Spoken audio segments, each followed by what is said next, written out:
दोस्तों नमस्कार। आप सभी का हार्दिक स्वागत है। आज हम नर्मदा घाटी पढ़ने वाले हैं। नर्मदा घाटी मध्य प्रदेश का बहुत ही महत्वपूर्ण भूभाग है मित्रों। मध्य उच्च प्रदेश के अंतर्गत आने वाले नर्मदा घाटी आप जानते हैं नर्मदा मैया के इर्द गिर्द जो प्रदेश है, हमारा क्षेत्र है, वो नर्मदा घाटी कहलाता है। ये यदि हमें मैप ड्रॉ करें, रुको थोड़ा ठीक ठाक मैप आपको बनाकर दिखाने की कोशिश करता हूँ।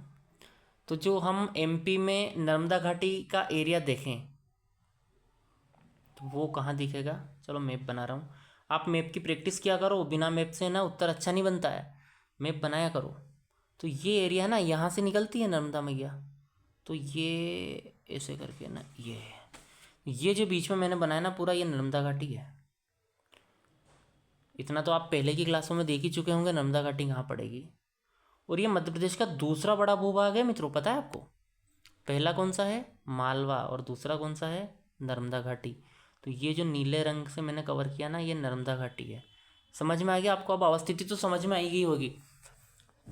नर्मदा मैया जहाँ जहाँ निकलती है उनके दोनों ओर नर्मदा घाटी है। अब नर्मदा घाटी विंध्य व सतपुड़ा के मध्य में स्थित है। ये एक भ्रंश घाटी है, आप जानते हो, भूगोल आपने पढ़ा है। तो उत्तर में विंध्य और दक्षिण में सतपुड़ा, बीच में प्रवाहित होती है माँ नर्मदा। और नर्मदा घाटी मध्य प्रदेश का बहुत ही महत्वपूर्ण भूभाग है।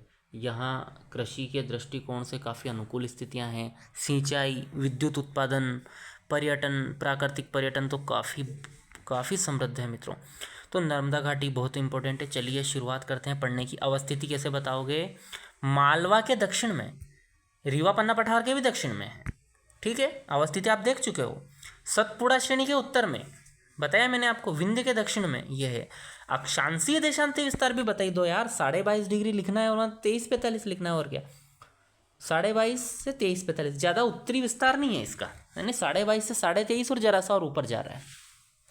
अक्षांश की हम बात करें, ये ज़्यादा मिलेगा। क्यों मिलेगा, क्योंकि लंबी घाटी है ना। देशांतरी विस्तार की बात करें तो ये ज़्यादा मिलेगा। क्यों मिलेगा, क्योंकि लंबी घाटी है बहुत। देशांतर की जब हम बात करते हैं तो ये समझिए कि आप पूर्व से पश्चिम विस्तार बता रहे हो। अक्षांश की जब आप बात करते हो तो आप ये समझिए कि उत्तर से दक्षिण विस्तार बता रहे हो। पता है ना आपको। अक्षांश देशांतर पर कभी हम वीडियो लाएंगे जब विश्व भूगोल पढ़ाएंगे तब, ठीक है। तो ये जो नर्मदा घाटी है ना हमारी, इसका देशांती विस्तार 74 से 81.5 तक है, पूर्वी देशांतर। क्षेत्रफल राज्य के कुल क्षेत्रफल का 26% है। अब मालवा 28% के साथ टॉप कर रहा है। 26% के साथ संतोष करना पड़ रहा है नर्मदा घाटी को दूसरे स्थान पर रहकर। क्या ऐसा सही है, बिल्कुल। निर्माण देखो, इस घाटी का निर्माण पश्चिम में दक्कन ट्रेप की चट्टानों से, आपको पता है मालवा दक्कन ट्रेप से बना है। तो ये जो लावा इधर भी जमा होगा, है ना। तो पश्चिम में तो ये हो गया। पूर्व में धारवाड़ क्रम की चट्टानें हमें दिखती है। विंध्य क्रम की चट्टानें भी इस क्षेत्र में दिखती है, क्योंकि ये भ्रंश पड़ने के कारण बनी है घाटी।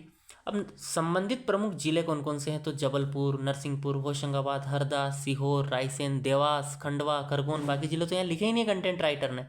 कंटेंट राइटर को मैं बताऊंगा कि भैया ध्यान रखो, है ना। यहाँ खंडवा लिखो, खरगोन लिखो, बड़वानी लिखो, धार भी लिख सकते हो, आता है ना। तो ये इसमें जिले हैं, आप समझ गए हो, हालांकि बहुत समझदार स्टूडेंट हो। जलवायु की बात करें, ग्रीष्म ऋतु में गर्मी बहुत ज़्यादा है, शीत ऋतु में ठंड साधारण यहाँ पड़ती है, ठीक है मित्रों। चलिए ये याद रख लेना। इसका पूर्वी क्षेत्र थोड़ा अधिक ठंडा है, पश्चिमी क्षेत्र गर्म रहता है। यहाँ गर्ग नहीं रहता है, गर्म रहता है। तो पूर्वी क्षेत्र अधिक ठंडा क्यों है, क्योंकि यहाँ वर्षा ज़्यादा होती है। जो पूर्वी एरिया है नर्मदा घाटी का, इसमें अरब सागर की शाखा और बंगाल की खाड़ी की शाखा, दोनों शाखाएं मिलती है। सतपुड़ा क्षेत्र में बारिश करती है। तो ये सतपुड़ा का जो उत्तरी बाउंड्री है नर्मदा घाटी से, इस क्षेत्र में भी वर्षा ज़्यादा प्राप्त होती है, और इस कारण से यहाँ ठंड अधिक पड़ती है। नर्मदा, तवा, हिरण, शेर, शक्कर, हथिनी, दूधी, है ना, तिंदोनी, बहुत सारी नदियाँ दिखेंगी आपको यहाँ पर। तो ये नदियाँ बता दो। वन देखो, सागौन, साल, तेंदुपत्ता, बांस। यहाँ तो सदाबहार आर्द्र पर्णपाती वन पाए जाएंगे ना। किधर, पूर्वी जो हमारा सतपुड़ा जो एरिया है, तो वहाँ नर्मदा घाटी में भी कहीं ना कहीं इसका प्रभाव नज़र आता है ना। सतपुड़ा तो आपने राष्ट्रीय उद्यान देखा है, वो पचमढ़ी से गुजरता है, तो वहाँ भी हम ऐसे वन देखते हैं मित्रों नर्मदा घाटी में।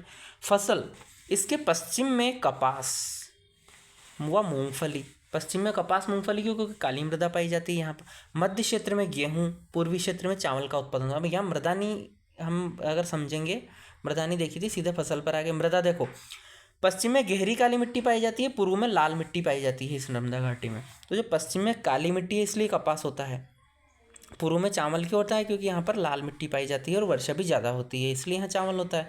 खनिजों की बात करें तो चूना पत्थर मिलता है, संगमरमर मिलता है, चीनी मिट्टी इत्यादि यहाँ नर्मदा घाटी में मिल जाती है।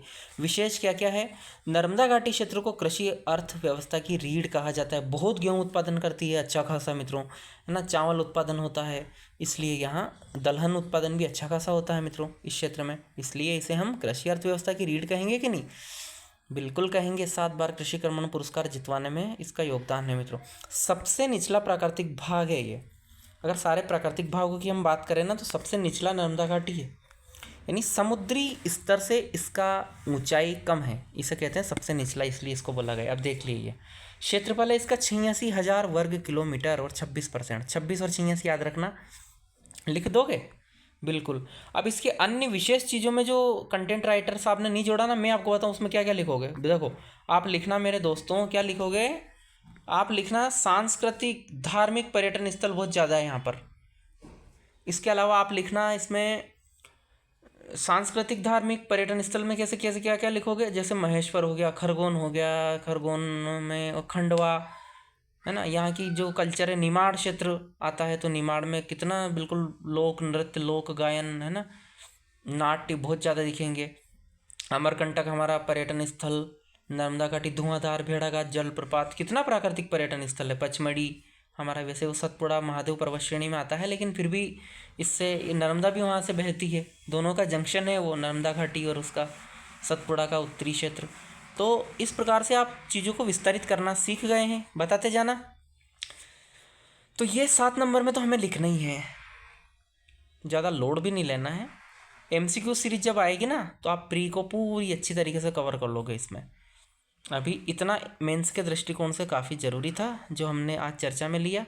अच्छे से नोट्स बनाइए और चैनल को सब्सक्राइब कर लीजिए क्योंकि आगे बहुत कुछ मिलने वाला है। अभी हमारे पास संसाधन कम है, हमारी टीम प्रतिबद्ध है कि जो सेल्फ तैयारी करते हैं उन लोगों के लिए अच्छा कंटेंट, अच्छा गाइडेंस प्रोवाइड करवाया जाए, उनको सही मार्ग बताया जाए, वो जहाँ से में ना आए कोई क्या बोल रहा है कोई क्या बोल रहा है ना, बहुत गुमराह हो जाते हैं लोग। तो टू द पॉइंट पढ़ें, अच्छे से पढ़ें और सफलता प्राप्त करें।